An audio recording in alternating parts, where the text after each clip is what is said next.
ಸ್ನೇಹಿತರೆ ನಮಸ್ಕಾರ. SR ಬಾಯ್ ಮತ್ತೊಂದು ವಿಡಿಯೋಗೆ ಸ್ವಾಗತ ಸುಸ್ವಾಗತ ಅಂತ ಹೇಳ್ತಾ, ಸ್ನೇಹಿತರೆ ಇವತ್ತಿನ ವಿಡಿಯೋದಲ್ಲಿ ಸ್ಟೂಡೆಂಟ್ ಬಸ್ ಪಾಸ್ನ ಯಾವ ರೀತಿ ಆನ್ಲೈನ್ ಮೂಲಕ ಅರ್ಜಿಗಳನ್ನು ಸಲ್ಲಿಸಬೇಕು, ಹೇಗೆ ಸಲ್ಲಿಸಬೇಕು, ಯಾವ ಒಂದು ಕೋರ್ಸ್ಗೆ ಅರ್ಜಿನ ಸಲ್ಲಿಸಬೇಕಂತ ಈ ಒಂದು ವಿಡಿಯೋದಲ್ಲಿ ತಿಳಿಸ್ಕೊಡ್ತೀನಿ. ಸ್ನೇಹಿತರೆ ಈಗಾಗಲೇ north western Karnataka road corporation ಅಂದ್ರೆ NWKSRTC ವಾಯುವ್ಯ ಕರ್ನಾಟಕ ರಸ್ತೆ ಸಾರಿಗೆ ಸಂಸ್ಥೆ ಈ ಒಂದು ಘಟಕದ ಅರ್ಜಿಗಳನ್ನ ಯಾವ ರೀತಿ ಸಲ್ಲಿಸಬೇಕಂತ ಈ ಒಂದು ವಿಡಿಯೋದಲ್ಲಿ ತಿಳಿಸ್ಕೊಡ್ತೀನಿ. ಹಾಗಾದ್ರೆ ಈಗಾಗಲೇ PUC ಅಡ್ಮಿಷನ್ ಕೂಡ ಆಗಿರುತ್ತೆ, ಪ್ರೈಮರಿ ಆಗಿರುತ್ತೆ, ಹೈಸ್ಕೂಲ್ ಆಗಿರುತ್ತೆ ಅಂತ ವಿದ್ಯಾರ್ಥಿಗಳಿಗೆ ಅರ್ಜಿನ ಯಾವ ರೀತಿ ಸಲ್ಲಿಸಬೇಕು, ಬೇಕಾಗುವಂತಹ ದಾಖಲಾತಿಗಳು ಏನಾದ್ರು ಈಗಾಗಲೇ ನಾನು ಒಂದು ವಿಡಿಯೋನ ಮಾಡಿದೆ ಅಂತ ಹೇಳ್ಬೋದು. ಸೊ ಈ ಒಂದು ವಿಡಿಯೋದಲ್ಲಿ ಅರ್ಜಿನ ಯಾವ ರೀತಿ ಸಲ್ಲಿಸಬೇಕಂತ ನಿಮಗೆ ತಿಳಿಸ್ಕೊಡ್ತೀನಿ. ಓಕೆ ಸ್ನೇಹಿತರೆ, ನೀವು ಕೂಡ ಇನ್ನೂ SR ಬಾಯ್ ಯೂಟ್ಯೂಬ್ ಚಾನಲ್ನ ಸಬ್ಸ್ಕ್ರೈಬ್ ಮಾಡ್ಕೊಂಡು ಸಬ್ಸ್ಕ್ರೈಬ್ ಮಾಡ್ಕೊಳ್ಳಿ. ಪಕ್ಕದಲ್ಲಿರೋ ಬೆಲ್ ಐಕನ್ನ ಪ್ರೆಸ್ ಮಾಡೋದ್ರಿಂದ ನಾವು ಪ್ರತಿ ಒಂದು ವಿಡಿಯೋನಾಗುತ್ತೆ ನಿಮ್ಮ ಯೂಟ್ಯೂಬ್ ಆ್ಯಪ್ನಲ್ಲಿ ಬರುತ್ತೆ ಅಂತ ಹೇಳ್ತಾ ಸ್ನೇಹಿತರೆ ವಿಡಿಯೋನ ಸ್ಟಾರ್ಟ್ ಮಾಡೋಣ ಬನ್ನಿ. ಓಕೆ ಸ್ನೇಹಿತರೆ, ಮೊದಲಿಗೆ ಸೇವಾ ಸಿಂಧು ಪೋರ್ಟಲ್ನ ಓಪನ್ ಮಾಡ್ಕೊಳ್ಳಿ. ಸ್ನೇಹಿತರೆ, ಸ್ಟೂಡೆಂಟ್ ಬಸ್ ಪಾಸ್ಗೆ ಅರ್ಜಿನ ಸಲ್ಲಿಸಬೇಕಂದ್ರೆ ನೀವು ಸೇವಾ ಸಿಂಧು ಮೂಲಕವೇ ನೀವು ಅರ್ಜಿನ ಸಲ್ಲಿಸಬೇಕಾಗುತ್ತೆ. ಸೇವಾ ಸಿಂಧು .karnataka.gov.in ವೆಬ್ಸೈಟ್ ಇರುತ್ತೆ.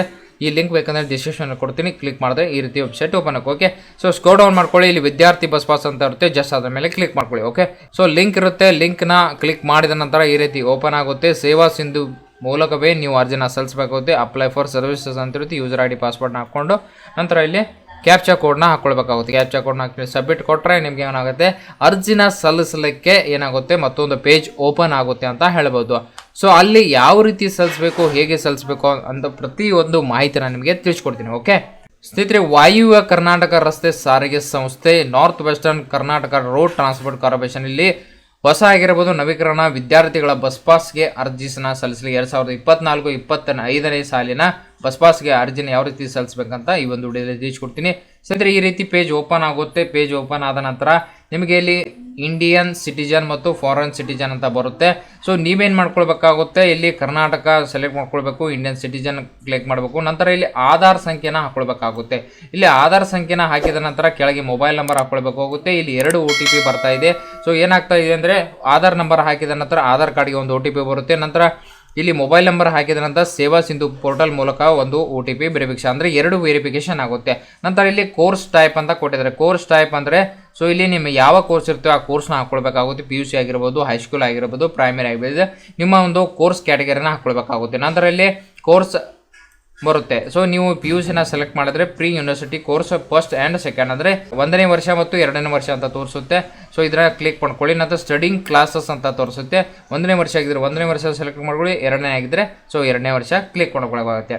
ಓಕೆ, ನಂತರ ಸ್ನೇಹಿತರೆ ವಿದ್ಯಾರ್ಥಿಯ ವಿವರ ಬರುತ್ತೆ. ಇಲ್ಲಿ ಸ್ಟೂಡೆಂಟ್ ನೇಮ್ ಬರುತ್ತೆ. ನಂತರ ಇಲ್ಲಿ ಫಾದರ್ ನೇಮ್ ಆಗಿರ್ಬೋದು ಮತ್ತು ಆಧಾರ್ ಕಾರ್ಡ್ದಲ್ಲಿ ಯಾವ ರೀತಿ ಫೋಟೋ ಇರುತ್ತೆ ಅದೇ ರೀತಿ ಇಲ್ಲಿ ಫೋಟೋ ಬರುತ್ತೆ. ಯಾವುದೇ ರೀತಿ ನೀವು ಕೊಟ್ಟಿರುವಂಥ ಅಪ್ಲಿಕೇಶನಲ್ಲಿ ಕೊಟ್ಟಿರುವಂಥ ಫೋಟೋ ಆ ಬಸ್ ಪಾಸ್ ಮೇಲೆ ಬರೋಲ್ಲ. ಓಕೆ, ಆಧಾರ್ ಕಾರ್ಡ್ದಲ್ಲಿ ಯಾವ ರೀತಿ ಇರುತ್ತೆ ಅದೇ ರೀತಿಯಲ್ಲಿ ಬರುತ್ತೆ. ನಂತರ ಮೇಲು ಬರುತ್ತೆ, ಡೇಟ್ ಆಫ್ ಬರುತ್ತೆ, ಏಜ್ ಬರುತ್ತೆ, ಅವರ ಅಡ್ರೆಸ್ ಕೂಡ ಬರುತ್ತೆ.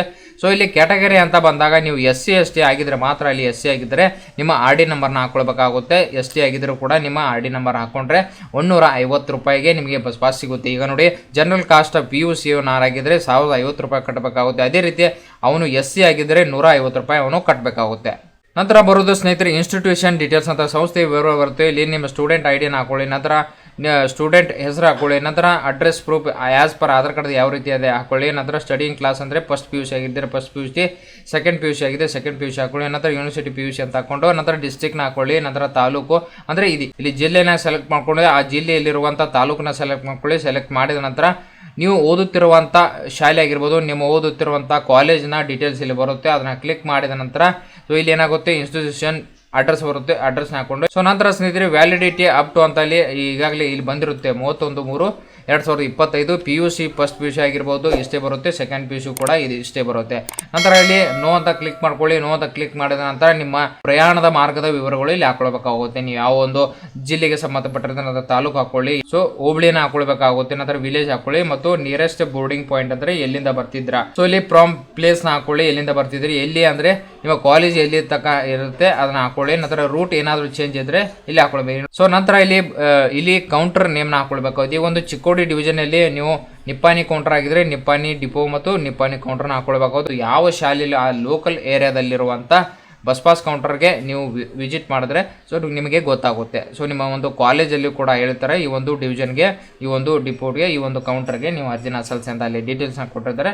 ಅವರು ಹೇಳಿರುವಂಥ ಮಾಹಿತಿಯನ್ನು ತಿಳ್ಕೊಂಡು ನಂತರ ನೀವು ಬಸ್ ಪಾಸ್ಗೆ ಅರ್ಜಿನ ಸಲ್ಲಿಸಬೇಕು. ಬಸ್ ಪಾಸ್ ಫಾರ್ಮ್ ಬೇಕಾಗುತ್ತೆ, ಅದ್ರ ಜೊತೆಗೆ ನೀವು ಅಡ್ಮಿಷನ್ ಮಾಡುವಂಥ ಫೀಸ್ ಬೇಕಾಗುತ್ತೆ, ಆಧಾರ್ ಕಾರ್ಡ್ ಬೇಕಾಗುತ್ತೆ. ಸೊ ಇನ್ನೊಂದು ಏನು ಬೇಕಾಗುತ್ತೆ ಅಂದರೆ ಯಾರು ಎಷ್ಟೇ ಆಗಿರ್ತಾರೆ ಅಂಥವರು ಜಾತಿ ಪ್ರಮಾಣ ಪತ್ರನ ಕಡ್ಡಾಯವಾಗಿ ಲಗತ್ತಿಸಬೇಕಾಗುತ್ತೆ. ಓಕೆ, ಮತ್ತು ಜನರಲ್ ಕಾಸ್ಟ್ ಆಗಿದ್ದರೆ ಯಾವುದೇ ರೀತಿ ಜಾತಿ ಪ್ರಮಾಣ ಪತ್ರದ ಅವಶ್ಯಕತೆ ಇರಲ್ಲ. ಅವರು ಬಸ್ ಪಾಸ್ ಫಾರ್ಮ್ ಒಂದು ಕೊಡಬೇಕು, ನಂತರ ಫೀಸ್ ರೆಸಿಟಿ ಕೊಡಬೇಕು, ಆಧಾರ್ ಕಾರ್ಡ್ ಇದನ್ನ ಅಟ್ಯಾಚ್ ಮಾಡಿದ್ರೆ ಸಾಕು. ಸೊ ಅಪ್ಲಿಕೇಶನ್ನ ಸಬ್ಮಿಟ್ ಮಾಡಬೇಕಾಗುತ್ತೆ. ಓಕೆ, ನಂತರ ಸ್ನೇಹಿತರೆ ಅರ್ಜಿನ ಸಲ್ಲಿಸಿದ ಈ ರೀತಿ ಅಕ್ನಾಲಜ್ಮೆಂಟ್ ಬರುತ್ತೆ. ಈ ಅಕ್ನಾಲಜ್ಮೆಂಟ್ ತೆಗೆದುಕೊಂಡು ಹೋಗಿ ನಿಮ್ಮ K1 ಸೆಂಟರ್ದಲ್ಲಿ ಹೋಗಿ ಅಲ್ಲಿ ಬಸ್ ಪಾಸ್ ಕೌಂಟರ್ ಅವ್ರಿಗೆ ಕೊಟ್ಟಿದ್ದಾರೆ. ಸೊ ಅಲ್ಲಿ ಹೋಗಿಬಿಟ್ಟು ನಿಮ್ಮ ಬಸ್ ಪಾಸ್ ಪ್ರಿಂಟ್ನ ತಗೊಳ್ಬೋದು. ಸ್ನೇಹಿತರೆ ಇವತ್ತಿನ ವಿಡಿಯೋದಲ್ಲಿ ಯಾವ ರೀತಿ ನಾವು ಸ್ಟೂಡೆಂಟ್ ಬಸ್ ಪಾಸ್ಗೆ ಅರ್ಜಿನ ಸಲ್ಲಿಸಬೇಕು, ಹೇಗೆ ಸಲ್ಲಿಸಬೇಕು, ಪ್ರತಿಯೊಂದು ಮಾಹಿತಿನ ನಿಮಗೆ ತಿಳಿಸ್ಕೊಟ್ಟಿದ್ರಿ. ಈ ಒಂದು ವಿಡಿಯೋ ನಿಮಗೆ ಇಷ್ಟವಾಗಿದ್ದರೆ ಲೈಕ್ ಮಾಡಿ, ಸಬ್ಸ್ಕ್ರೈಬ್ ಮಾಡಿ, ತಪ್ಪದೆ ತಮ್ಮ ಬಂಧು ಮಿತ್ರರಿಗೆ ಶೇರ್ ಮಾಡಿ ಅಂತ ಹೇಳ್ತಾ ಅಲ್ಲಿವರೆಗೆ ಮತ್ತೊಂದು ವಿಡಿಯೋ ಜೊತೆ ಭೇಟಿ ಆಗ್ತೀನಿ. ಜೈ ಹಿಂದ್, ಜೈ ಕರ್ನಾಟಕ.